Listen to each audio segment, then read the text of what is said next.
I will ask President Sun a question. Could you explore how to enhance the resilience of the global food system from a scientific and technological perspective? Thank you. So, thank you very much for paying attention to this event and to CAU.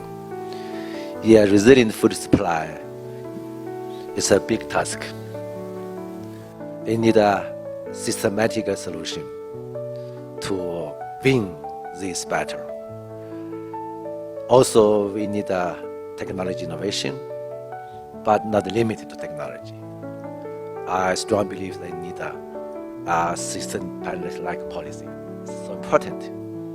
Finance, infrastructure, international trade, and supply chain. So it's a very complicated systematic solution to make the food supply more resilient.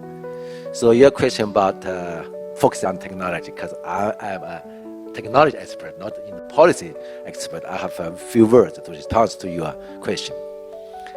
Yeah, technology as one of the key factors in helping contributing to the resilient food supply is getting more and more important. I want to share with you a few examples.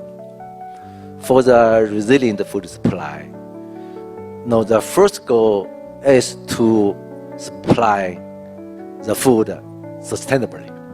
So this is one symbol of the resilient food supply. So it means, we need a continuing increase in food productivity. So in terms of the continued increase in the food productivity, so technology still have a big role to play increasing the productivity. As we know, in many parts of the world, still the productivity is very low, and still the huge gaps for the predicted productivity and the current productivity. So with just a simple technology innovation, you can get a very much return. So a few years ago, I was in Tanzania, and our professor teams working with local farmers try to increase the density of the maize planting in the farmer's field. Local people are getting used to planting maize so in the low density, so the yield was too low. By just simply doubling the planting density of maize, the yield can be doubled because they have enough precipitation and sunshine. So this is just one example, still as technology can do to increase in the productivity. And secondly, in terms of the resilient, is try to continue improving the productivity under such many challenges, like climate changes, and also for a more nutritional concern, and for the even more challenges. So this term of the challenges, technology can do very significantly.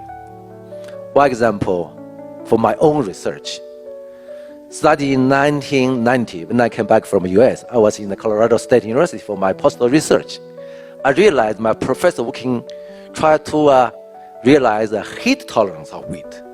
I don't even understand why you're working on the heat tolerance of wheat. In the western area of the United States, Western Plain, during the wheat production area, in the late stages, very dry and very hot, like Texas, Colorado, Nebraska, even in Kansas. So they are focused on the very bad drought and heat. So when I came back to China in 1991, I initiated a small project to try to understand what is meaning for the heat tolerance. Current days, with my 30 years effort, we realize if we are going to fight the climate change with continuing the global warming, with more extreme weathers like bad drought and heat waves, through genetic method, you can improve in the heat tolerance, drought tolerance simultaneously to make the wheat more resilient to the climate change. So I'm very proud, I travel to my field every day.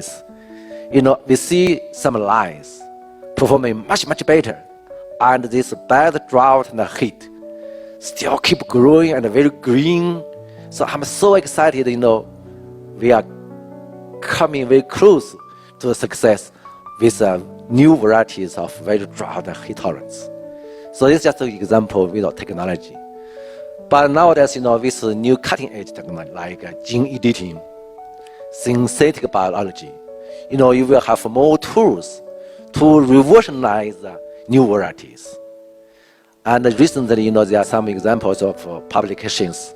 They are shown with very smart technology, like AI, try to transform the farming systems and practices that can also make the food production more resilient to the climate change.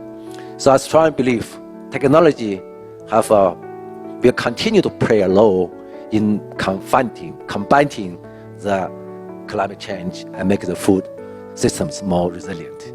But we also need policy, financial support, and infrastructure. Yeah, I want to say a few words about the infrastructure. This year, in some area, wheat production area, with no irrigation, the production is nearly totally destroyed. If you have irrigation, you can at least have the half or 80% of the harvest. But without irrigation, totally gone. So infrastructure is also very important. Thank you very much for your continued concern. Yeah. Thank you. Great. So technologies, particularly, he's